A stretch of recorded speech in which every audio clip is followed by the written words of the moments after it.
अल्लाह की बनाई इन पक्षियों की आवाज से सुनकर आप या तो हंसेंगे या डर के मारे भाग जाएंगे। नंबर 1 पीहा। इसकी आवाज को स्लो मोशन में करने पर ऐसा लगेगा जैसे कोई एम्बुलेंस या पुलिस की गाड़ी हो।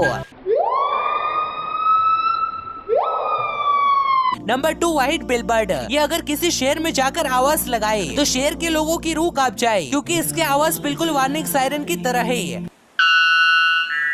नंबर 3 कैसोवेरी, जिसकी आवाज बिल्कुल किसी रॉयल एनफील्ड जैसा है।